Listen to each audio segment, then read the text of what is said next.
好舒服啊！望住條大運河，我哋而家係 kind of 好似包場咁樣。哇！好正啊！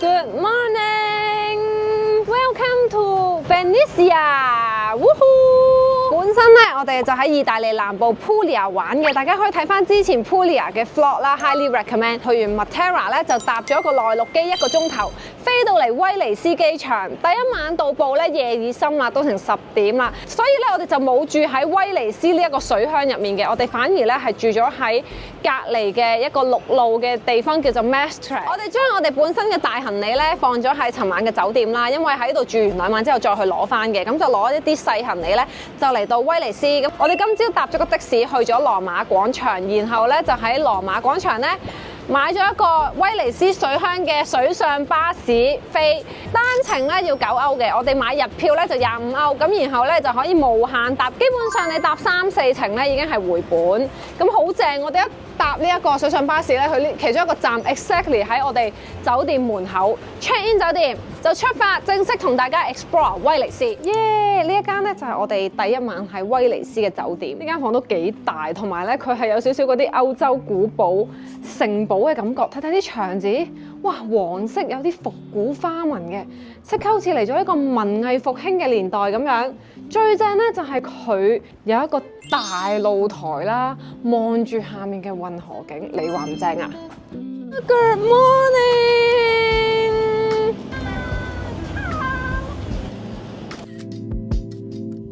所都係一個懷舊復古風，不過咧，我覺得佢都幾大，又有企缸又有浴缸，哇！真係算係咁啦。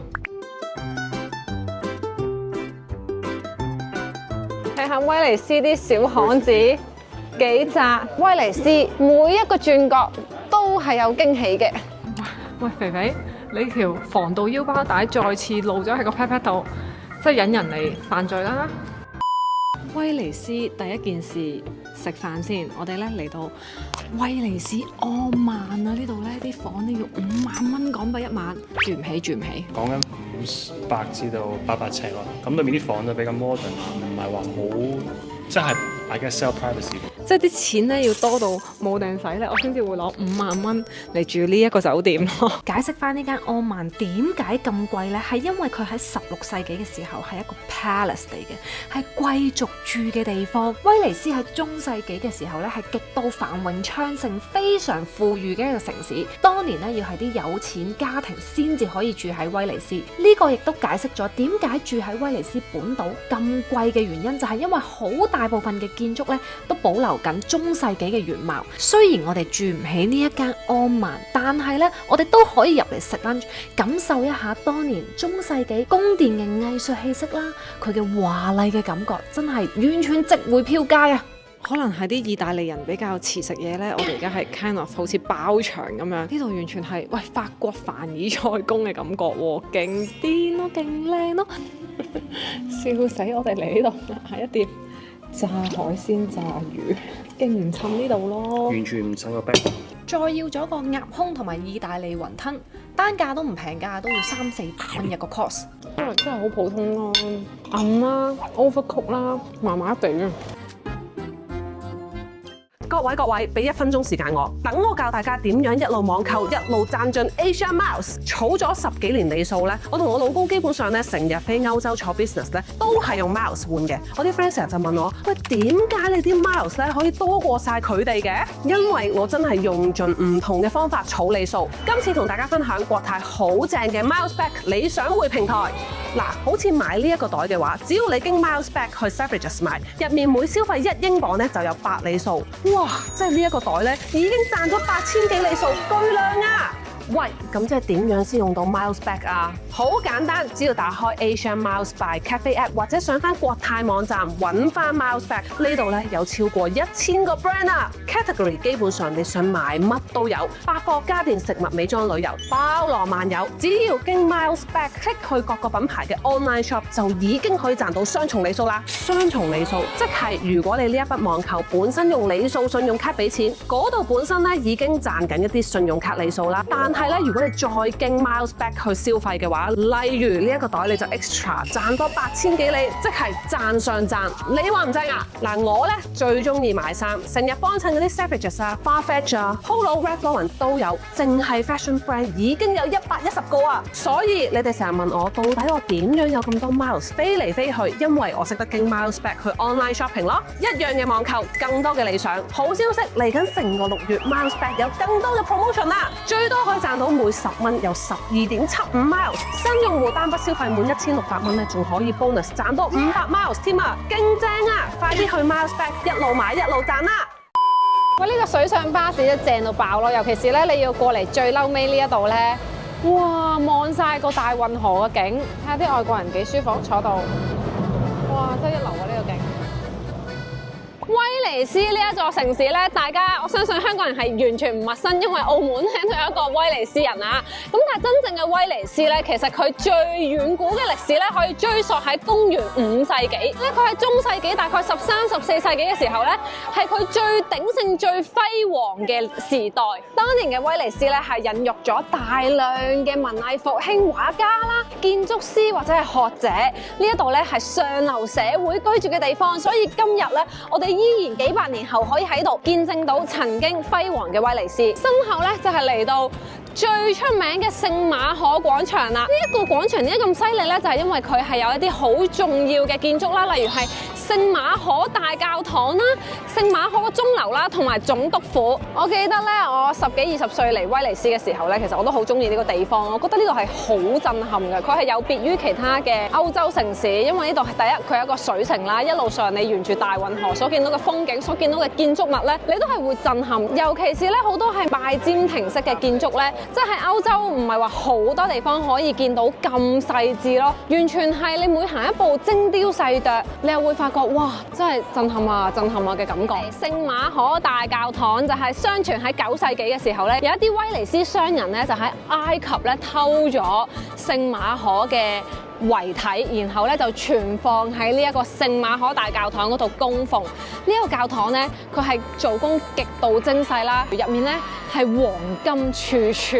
見到佢嘅外圍咧，哇，勁多大理石，何其富裕！大家喺度排隊等待去呢座教堂。哇！差啲唔記得咗入呢個莊嚴嘅教堂咧，係唔可以着短褲，所以我即刻咧去咗隔離嗰度買咗一條呢啲絲巾10歐。嗱，呢位仁兄短褲衰咗。You can buy like me. Go 10 euro scarf. Yeah, there. 呢座教堂好奢華，真係好多大理石同埋嗰啲金頂咧超金啊！整個教堂你見到嗰啲金頂馬賽克都係手工一粒一粒砌啊！哇！我覺得全個歐洲你要揾到最靚嘅教堂，一定係喺意大利咯。意大利啲人啲藝術品味咧真係一流。呢個教堂咧其實都係結合咗拜占庭風格啦。其實整個威尼斯咧都係受到拜占庭風格影響好多。你見到咧好多嘅掛飾啊，或者係好多嘅設計咧都係有啲鏤空嘅元素咧，真係我覺得係真係巨美咯。但係呢個教堂咧由於人流實在太多啦，所以咧佢中間呢啲禮拜嗰啲凳咧係冇開放俾人嘅，都係大家都喺度絡繹不絕咁樣喺度參觀啊，係咁影啊，讚歎。犀利！隨便喺聖馬可廣場見到 Cafe La Fena， 哇！請咗4個老伯伯、老姨姨喺度，頭髮真係肯德基爺爺咁白，好舒服啊！哇，好好聽啊！哇 ！I like your outfit。哇 ！Freddo 17歐 ，Cappuccino 16歐，哇！呢度啲物價，我哋前幾日喺 Puglia 勁平，呢度一次過還翻俾你威尼斯4個管弦樂團喎，老細。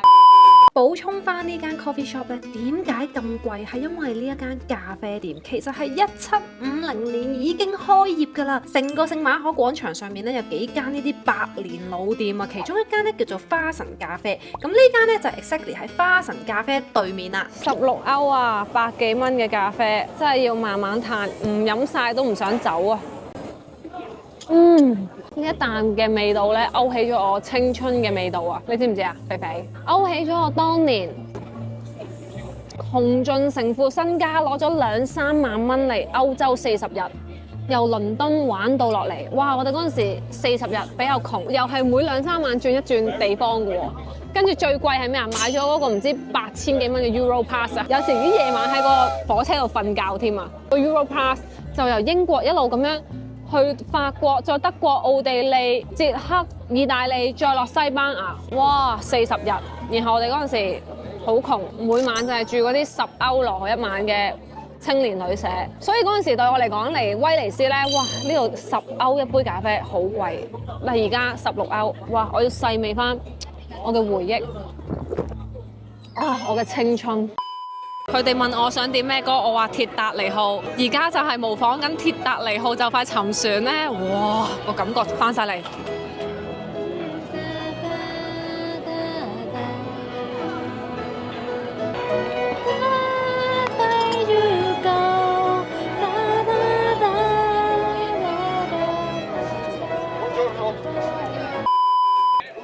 睇完呢一個聖馬可大教堂，直接去隔離呢一個總督宮度睇。總督宮曾經係威尼斯嘅政權中心，咁佢係一個哥德式嘅建築啦，係中世紀威尼斯嘅行政機關、法院同埋威尼斯總督嘅住所，相連住監獄同埋嘆息橋，而家咧就成為咗博物館啊！哇，好忙咯，喺呢度淨係睇天花板都有排睇啊！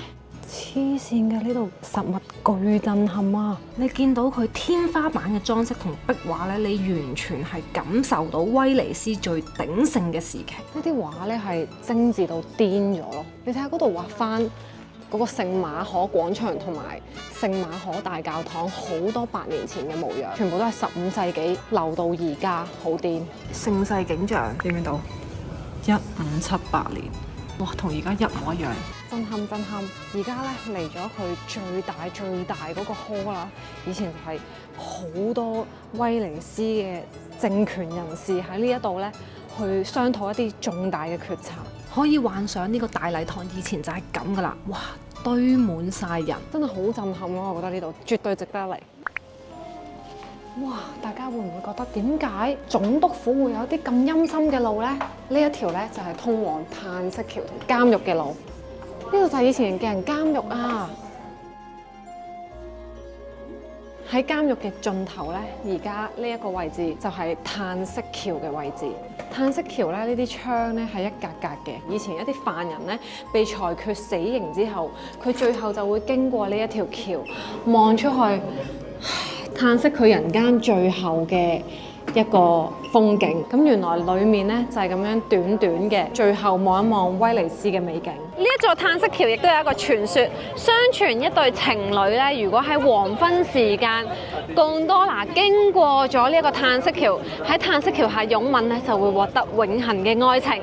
我哋而家咧去到威尼斯嘅小街小巷，其實威尼斯真係好大咯，呢個城，即係你行2日啊都行唔完㗎。嗱，呢度咧都進駐咗好多嘅商業 boutique 啦，有得買衫、行李箱，咩都有得買。入面啲小街其實都好熱鬧。威尼斯咧佢有一個外島 Murano， 佢咧就係盛產呢一啲玻璃嘅，咁所以嚟到呢度咧，你會見到大量嘅玻璃手工做嘅產物啦，哇，好靚好靚好靚！嗱，我身後呢一條橋咧就係威尼斯最古老嘅橋。呢一條橋咧，其實以前啱啱起嘅時候咧係木橋嚟嘅，曾經咧多人行到佢冧咗，所以喺1591年咧就揾咗一個建築師咧重新去設計呢一條橋啦。當時咧聽講咧有諗過揾 Michelangelo 去設計添嘅。咁呢條橋咧佢最大嘅特色咧就係中間咧係大理石做㗎啦，然後咧呢個設計喺當年1591年非常前衛嘅一條橋，亦都係威尼斯入面最多人打卡嘅一條橋，同埋呢條橋附近咧，其實就係威尼斯嘅中心地帶啦。咁啊，四穿八搭咧，好多小巷子係好多鋪頭行嘅，所以大家嚟呢度咧就可以喺沿途嘅餐廳啊，或者小巷子啊、手信鋪啊行下街啊，就咁啦。隨便入咗一間餐廳，呢一度嘅物價正常翻啦，意粉咧都係10幾歐，22歐龍蝦意粉，卡賓拉華10幾歐，飯色號。呢一啲黑椒咧，加落包得人都食。哇！哇，好 OK 喎，好甜喎！食埋呢餐飯，我哋今日準備瞓覺，聽日見。各位早晨，今日係喺威尼斯嘅第2個 full day， 天氣好嘅威尼斯咧，有陽光真係勁靚咯。因為啲陽光咧打落去個水面咧，你會見到佢嗰啲水係好似波光連連咁樣閃閃發光，巨美。威尼斯嘅美咧，哇！過咗9年再嚟咧，依然係覺得太靚啦！即係喺歐洲係喺保育啊呢一方面咧，我覺得係真係做得好好咯。10年如一日嘅威尼斯，其實我都幾中意威尼斯呢一啲小橋咯。即係小運河都有呢啲小橋咧，我覺得係巨美咯。日日轉酒店之第9間，嚟到威尼斯第2間嘅酒店。哇！呢間酒店咧，以前係一啲貴族啊或者有錢人家嘅屋企嚟嘅。咁至今咧，其實已經超過400年㗎啦。入到嚟咧，你依然可以見到一啲16世紀嘅佈局啦。無論係呢一啲木嘅天花啦，然後啲窗戶當然有翻新過啦，然後啲水晶燈啊、地板啊、家具啊，呢度食早餐嘅 area 啦，同埋佢有個吧台咧，都係勁靚咯，係好似啲城堡咁啊！帶大家睇下我哋今晚嘅房間，就喺呢一度啦！哇！你睇下首先呢棟木門，哇，歷史嘅味道啊嚇！然後一入嚟，哇！我而家覺得自己好似咧係15、16世紀嘅公主一樣啊！呢間房咧超級似嗰啲城堡酒店嘅房間啦。你睇下呢度嘅牆紙，非常有復古味道。呢一張床真係好似置身喺舊年代嘅威尼斯咁樣。同埋咧，呢一度以前嗰個屋主咧，一定係超級富裕。望望呢一間房嘅天花板，係同我哋琴日去嗰個總督宮咧係有少少異曲同工之妙啦。雖然佢就唔係用真金啦，但係咧都係有晒 deco 咁樣咧。哇！再望望呢一度咧，呢啲壁燈啊，呢啲鏡啊，全部咧都係好有造舊嘅感覺。以前咧歐洲呢一啲屋企啊，或者係宮廷嘅格局咧，就係咧，其實佢哋呢度係有棟門噶嘛，即係佢哋係有好多偏廳咧，係一個好似長方形咁樣，你就可以不停咁行啦。咁呢一度咧，好明顯佢就閂咗呢個隱藏門啦，同埋咧將呢一邊咧改建成為一塊好大嘅鏡子 block 咗個通道啊。咁然後呢一間房你就會奇怪，咁到底洗手間喺邊咧？噔噔，隱藏門嘅設計，哇！就嚟到我哋嘅洗手間啦。洗手間咧就冇嗰個懷舊嘅感覺嘅，但係我覺得都幾好咯，即係佢係一個小閣樓嘅形式啦，跟住啲採光度好好啦。今晚可以模仿中世紀嘅公主，好開心啊！哇！呢度呢啲地板咧〜完全就係舊時代嗰啲，你喺度行佢會聲嘅。呢一間酒店咧最靚嘅打卡位就係呢個露台啦，哇，好舒服啊！望住條大運河啊！喺酒店 check in 完放低行李之後咧，我哋又走去行行企企，隨便揾咗一間 pizza 店食下 lunch 先。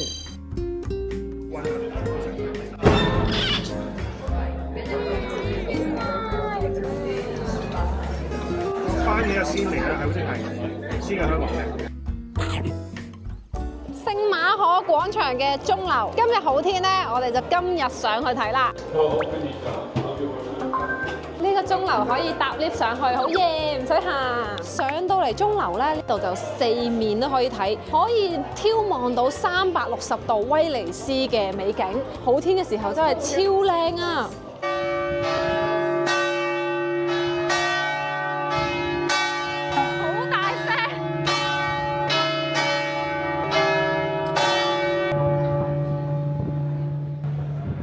哇！上到嚟咧係無敵極度大風，但係我覺得咧呢度係好值得一睇嘅，因為咧你真係見到360度嘅威尼斯咧都係被水包圍啦，而且呢度係可以高空俯瞰到聖馬可廣場啦、教堂嘅 dome 啦。So far 人生嚟過2次威尼斯啦，我覺得威尼斯除咗係一啲主要嘅景點一定要去之外咧，其實我都好 enjoy 喺呢一個大街小巷穿梭嘅感覺，因為威尼斯真係每一個轉角都係靚嘅。呢一座水城規模如如此巨大啊！講到 shopping，梗係有啦。好啦，唔同大家講住先，我決定我而家要去 shopping，拜拜。喺威尼斯最後嘅晚餐呢，我哋嚟到 Gritti Palace， 非常貴，佢每一間房呢係萬幾、兩萬幾、3萬嘅起跳，好恐怖。呢一度呢係有好多電影呢喺呢度拍攝嘅。咁我哋今日呢就嚟咗去呢間餐廳啦。呢個餐廳個風景絕美啊，因為呢佢係望住個大運河㗎，同埋呢可以望到嗰個 Dome。呢一間都算係威尼斯非常 top 嘅餐廳，食物咧都係比較 fine 少少嘅。我哋嗌咗份 sea bass 同埋 risotto。呢間 recommend 大家嚟食呢個 risotto 咧，佢又係煮到煙煙韌韌唔太熟咧，跟住有啲生蝦幫喺面，有啲檸檬味，同埋咧用蝦頭熬製嘅蝦膏煮嘅，非常好食。喺度食嘢都幾舒服。你聽住少少海浪嘅聲啦，跟住你望住個陽光個夕陽打落嚟啦，有啲海鷗喺度飛嚟飛去啦，得閒有時啲船經過啦，哇，寫意寫意。第3日準備 check out，打開道門咧，有一個水上的士嘅私人停泊處，我哋就係準備喺呢一度搭水上的士去威尼斯嘅機場攞車。Thank you so much. Thank you. Thank you. 哇！第一次搭呢啲威尼斯水上的士，勁豪華喎！其實咧條數咧，貢多拿90歐，呢架船去機場咧85歐。咁我坐完貢多拿再出翻去機場，咪有呢個數？咁點解唔直接坐架船啊？好靚喎，即係有瓦遮頭，又有呢一個 open area。哇，好正喎呢度！我仲可以坐喺呢度咁樣喎。而家我哋入咗嚟啲小巷子，跟住咧佢會穿過啲船頂，你話唔正啊？哇！